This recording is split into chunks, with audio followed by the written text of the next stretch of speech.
দেখছিস আজকে রোদের তেজটা এত উঠেছে, মনে হচ্ছে 100 ডিগ্রি হয়ে যাবে। বুঝলি তো, আমি তো আর এই রোদের মধ্যে থাকতে পারছি না রে বল্টু, উফ, কি গরম।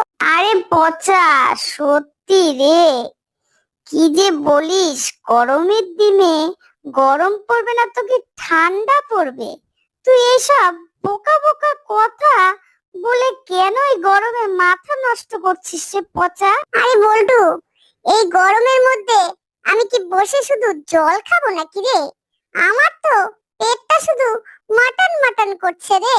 একটু যদি মাটন হতো, কত না ভালো হতো। এটা বেশ বলেছিস পচা। মটনের কথা শুনলে জিভ দিয়ে যে জল পড়তে থাকে রে। মনটা বলে মটন মটন, আমাকে এক পিস মটন দিয়ে যা। সত্যি রে, তোর কি আবার পেটে মটন সইবে রে এই গরমে?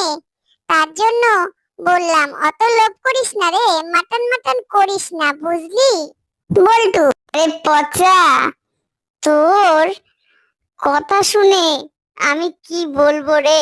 তবে রোদটা যেই পরিমাণে উঠেছে, তোর মনের আশাটা কি আদেও পূর্ণ হবে রে পচা? আচ্ছা বল্টু, তুই আমাকে একটা কথা বল তো রে। এই যে পৃথিবীটা যদি এত গরম হয়ে যায়, তাহলে আইসক্রিম গুলা কি হবে? আমি তো এটাই বুঝে পাচ্ছি না। আচ্ছা, তুই যে কি বোকা বোকা কথা বলিস। পৃথিবীতে যদি এত গরম পড়ে পুরো পৃথিবীটা গরম হয়ে যায়, তাহলে আইসক্রিম গুলো আবার কি হবে? আইসক্রিম গুলো আইসক্রিমের বক্সেই পড়ে থাকবে। না, আমি ভাবলাম বল্টু, যদি আইসক্রিম গুলো গলে জল হয়ে যায়, তাহলে না হয় আমরা ওখানে গিয়ে দাঁড়াতাম আর বলতাম, বেকার নষ্ট করবেন কেন, আমাদেরই আইসক্রিম গুলো দিয়ে দেন।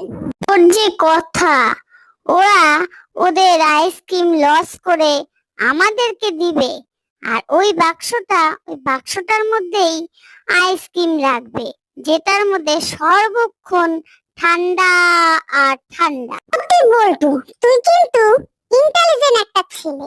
তোর কথা শুনলে আমার সত্যি মনে হয় তুই খুব পড়াশোনা শিক্ষিত একজন ছেলে, আর আমি কেমন যেন হাদা বোদা। অবশ্য ঠিক বলেছিস পচা।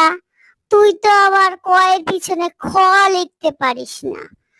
আমি তো আবার একটু পড়াশোনা করেছি না, তার জন্য বুদ্ধি শুদ্ধি বেশ ভালোই আমার মাথায় আছে।